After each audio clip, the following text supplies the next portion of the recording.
Everybody. So we're going to go ahead. I'm going to share my screen and we're going to talk about Module 4's income and wealth and housing inequality.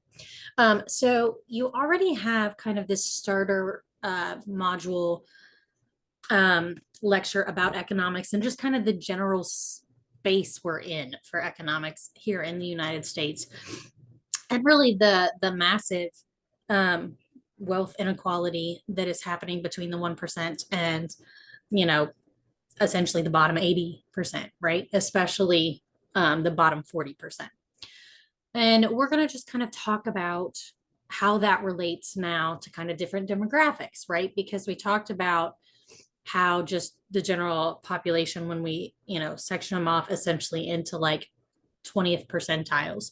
But I want you to kind of get a feel for why it's important to kind of then translate that into racial wealth inequality. All right.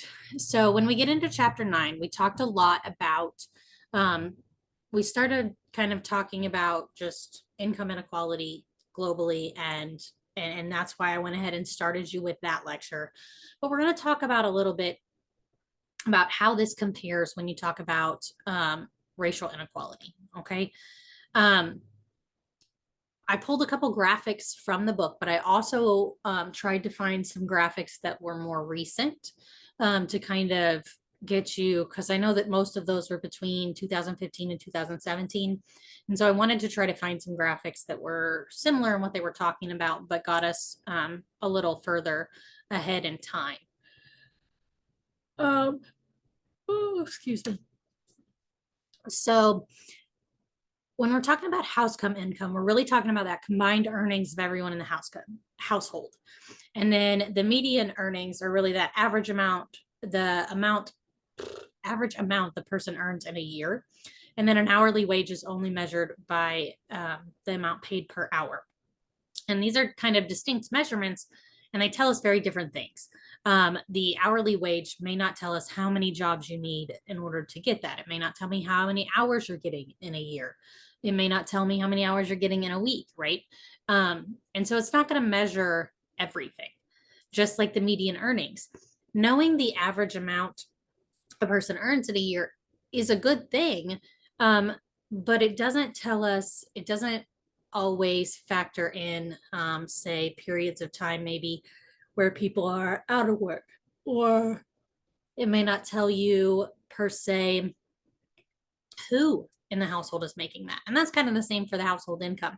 It's the combined earnings of everybody, but that doesn't tell you how much everybody's having to work to do it. It doesn't tell you at what percentage they're having to do it. It doesn't tell you how many jobs each person's got. It doesn't tell you how many people are in the household actually earning an income. And so there's a lot of ways in which economists have to kind of, especially sociological economists, are really looking for how all of these things kind of combine to create different measures of inequality and or measures of success, and what it is that we're looking at that when we compare it to, say, the poverty line or the poverty rate, or how we might need to adjust that, or how we might need to talk about unemployment in a different way, say by because unemployment doesn't include those who are not actively seeking a job, and or those who are just kind of have given up on the process for a while, or those who are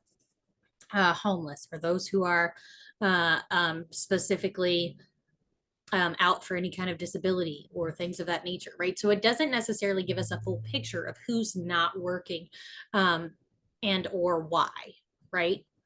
And in what areas.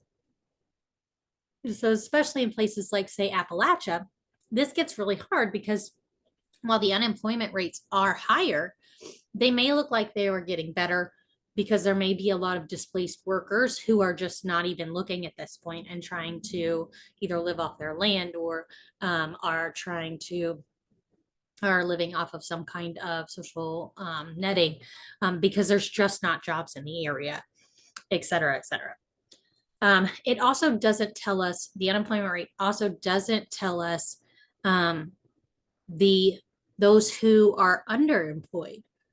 So those who may have, I apologize, those who may have maybe a job that's under their education rate, or under, like, they had to get a job or maybe two jobs to account for what they were making at a previous job, or things of that nature. It doesn't tell us kind of all of that statistics. And so when we're measuring the economy and how the economy is doing, we want to look at all of these things. And then we want to look also at what these numbers and these medians earnings look like as inflation rises. We want to know the actual percentage that we're getting at, not just from the level of, hey, how are people doing? Here's your numbers. Here's where they are. Look, those are increasing. But hey, how are these doing as it relates to cost of housing?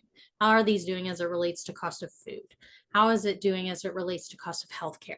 These kinds of things are really important when we're adding in and really kind of getting a bigger picture about the economic well-being of any particular group, any particular area, or even the United States as a whole.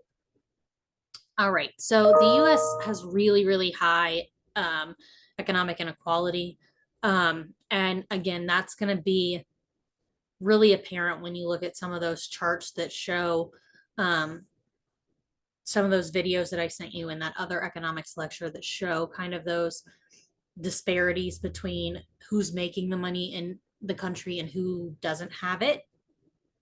And we're going to look at kind of some of the medians by race, and that's where some of these visuals get in. So here is the median weekly earnings by race, and that's in 2016. So this is fairly old data. However, the demographically, it looks fairly similar. Now the numbers are probably different, but the way they're arranged are very similar. And also, when you're looking at this, you're looking at weekly earnings by race, but you're not looking at the combination between race and gender. When you come over here, here's kind of your combination between race and gender. I believe, no, this is by gender and high school ratio. So, or by education level. And so it kind of is showing that and how these things are different comparatively for women and men.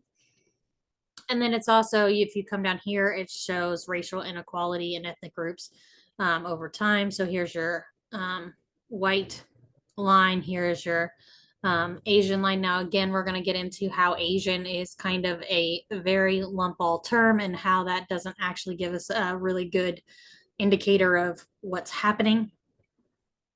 Here's the all races line, Hispanic and Black. And so this is, again, median household range as head of household. And so if you look at how these numbers are trending, especially as we move into kind of 2020 and how the majority of individuals are kind of trending downward a little bit, we're going to see kind of more of how that pandemic really impacted a lot of people economically. Oh, stick over here real quick. Here is your earnings levels by race and then by education level. And this is a more accurate data than the one in the book because it's a little newer. And this is just at least high school completion. Here's your high school. No, this is less than high school completion. This is your high school completion. And if you look here, you're still seeing, especially at these levels, your white individuals really getting out ahead of other people.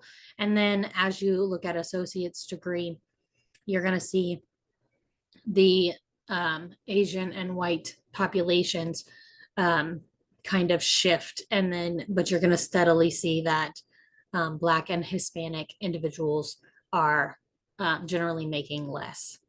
You come over here, you're going to see this is how you would break down. This is a newer statistic, and I think this is actually, no, I couldn't find the statistic newer. This is the one from the book.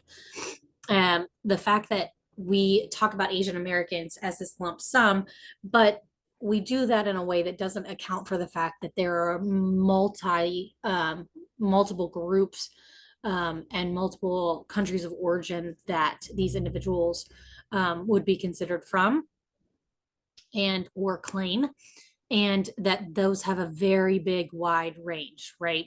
And this is to show you kind of that it looks like those from India, Taiwan, and who are Filipino are generally doing the best um, economically within those Asian communities. And then as you go down, you have your Chinese, Japanese, Palestinian, Indonesian, Korean, Cambodian, and then you're getting into some of the um, more impoverished um, nations and those coming from those areas. All right. When you come down here, here is kind of a really good graphic about how those um, uh, this is, I think, business, who owns businesses um, among particular groups, or no, this is earnings levels. What is this? I will have to look back and figure out what graphic I pulled for this particular one.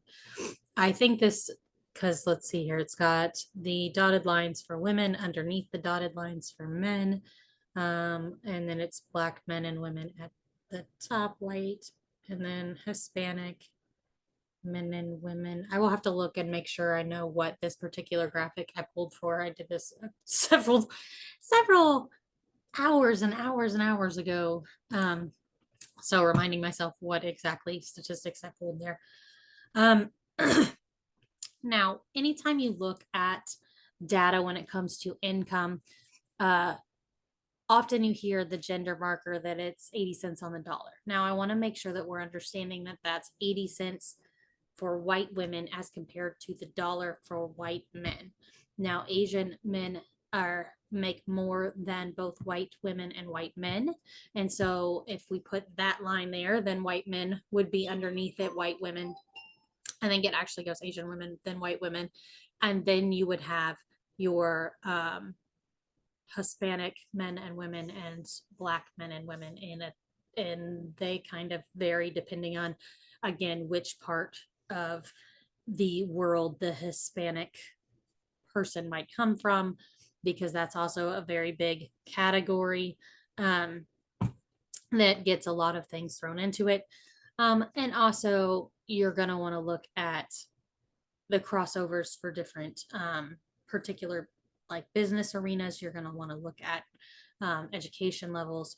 There's a lot of intersections there that will impact that particular dynamic, but I want to make sure that you understand that that 80 cents on the dollar is not what, say, a Hispanic woman is going to be making compared to an Asian man, especially. And those are much, much bigger gaps. And so when we talk about the gender pay gap, we need to also talk about how it intersects with race in a way that leaves a lot of stories untold.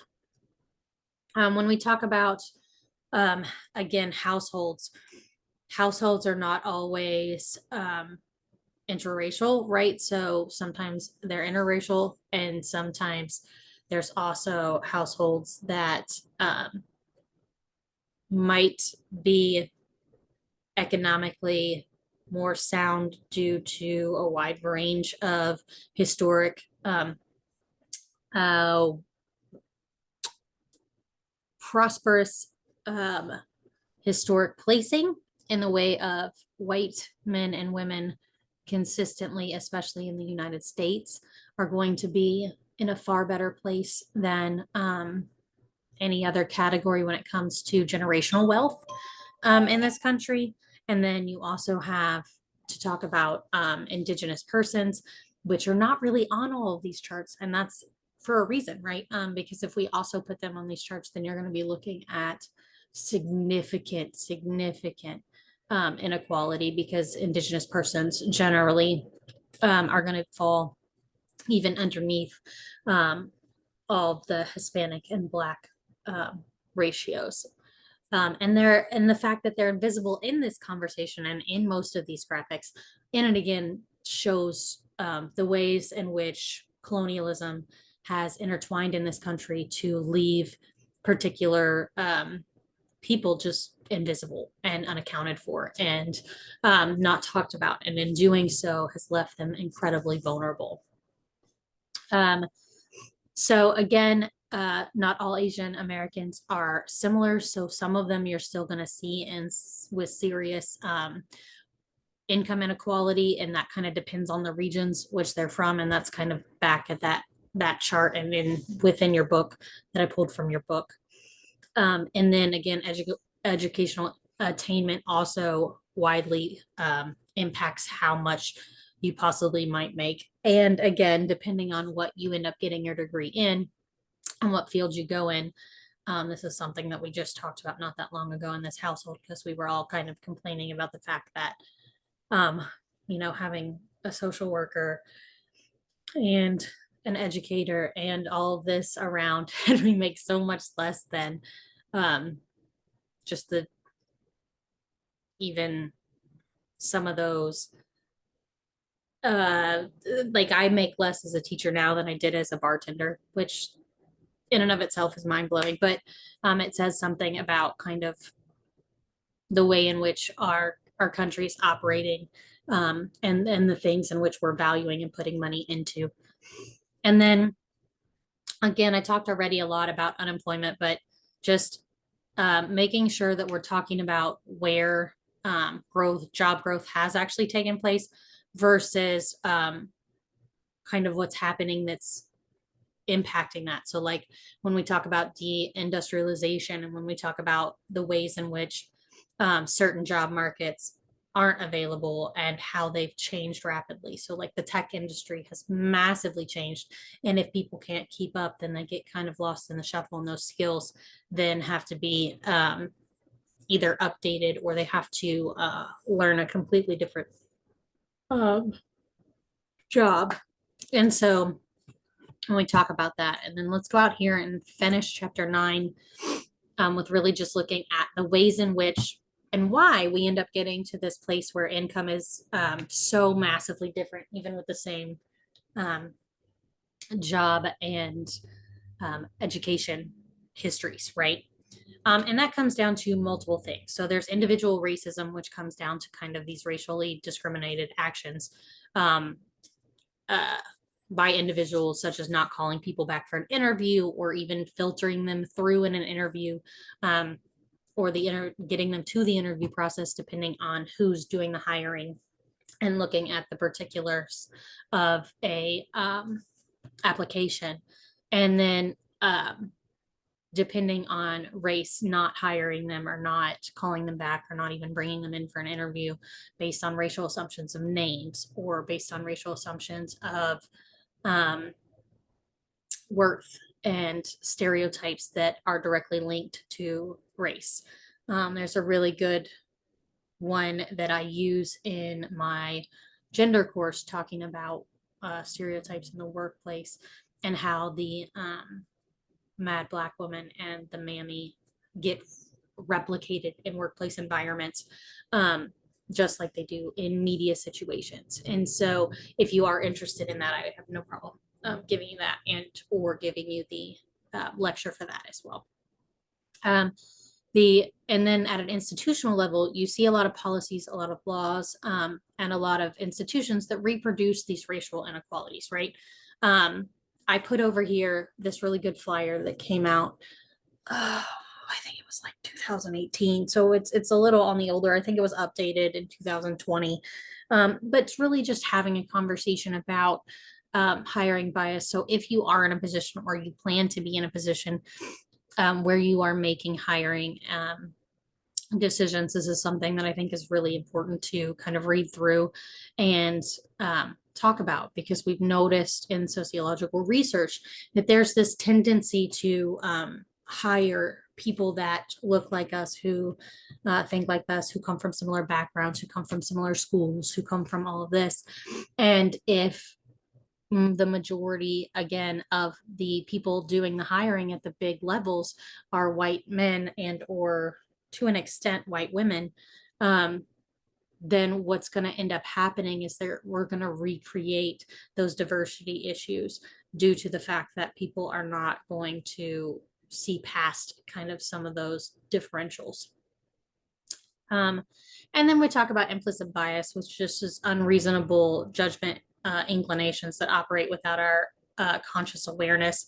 And there's some really good YouTube videos that are fairly short, linked here, in order to kind of talk through how that works within the workplace. And again, when you look at the share of business revenue, or essentially who's the ones that are owning businesses in the country, by gender and race, when you look over here, there's just an exceptional amount of inequality. And as of 2020, you see, well, not as of 2020, it was happening before then, but you see a lot of things, especially in February, during Black History Month, about essentially shopping for Black, and using companies that are Black owned and operated. Unfortunately, the problem happens is that those things get talked about and it works for a little while, and then it stops getting talked about, and then these companies have a really hard time. So it's making sure that you are doing so in a way that is consistent, and not just, hey, I'm doing this thing this one time because at Christmas time I want to make sure I'm buying from one Black owned business, right? It's moving past that to the point of, is this business the profitable business? Is this the one that I want to be a loyal customer of? And if so, here's how I want to do that, right? To make it so that these businesses have a more sustainable practice. And then you have audit studies. And that's not, again, to discourage you from doing it also in February, or when you are doing those just one sales, but it's to say that when that happens, it creates this bounce or this bubble for that particular business that can be really hard to overcome when it doesn't come the next several months. All right, so audit studies, again, are these sociological studies that are done about businesses, and really where you're seeing a lot of issues in hiring, issues in promoting, that come on racial guises. They also are really bad at showing how gender impacts that, and age, and showing just how these intersections are coming across, and really making it so that there is just a very severe lack of diversity in workplaces. Again, we talked about deindustrialization already, but when you have a lot of higher paying, low education level jobs, so things like factories, things like food industry, stuff like that, in an area, and then it is those big manufacturing companies leave, and then with it go multiple, say, need for more less, I mean, you're going to need less stores and less people are going to stay there. The ones that are left generally end up not having the best time finding work, and especially not work that was paying as well as some of those jobs, industrialized jobs. And then we kind of talked about owning that already. So affirmative action in the workplace. So these are government orders that regulate essentially government contractors or subcontractors, or people who in any way, shape, or form take federal money. And the regulations requiring affirmative actions by public employers are really set up in order to kind of take ownership of the fact that there is these severe biases and severe lack of hiring of people of diverse backgrounds within really all atmospheres of work, or all workplace dynamics. And it's trying to account for that, right? It's trying to make that better. And it's not saying so much that we're going to take somebody with less education or with less work and put them over somebody who is far more qualified. But it's saying that if you have two qualified members, then we expect that there be a percentage of those that come down to, and that race will then end up being the deciding factor to make sure that we're not replicating these cycles of institutionalized racial discrimination. And the court orders based on anti-discrimination law, right? Again, this is based in anti-discrimination policies. And it's something that I think we're going to see the Supreme Court have to struggle with, or really think through. and will likely end kind of some of those affirmative action policies due to the way in which the court is currently set up, the Supreme Court anyway. And then employers also have voluntary human resources policies. It also that's set up to make sure there's anti-discrimination when it comes to a racial bias basis. Sorry. But also there's a lot of HR departments and a lot of companies as a whole that are working to have policies in place that so that if affirmative action does fall through, they have their own actual company-wide policies that they want to attend to or keep to make sure that there is and remains a diversity quota or a diversity level within their companies.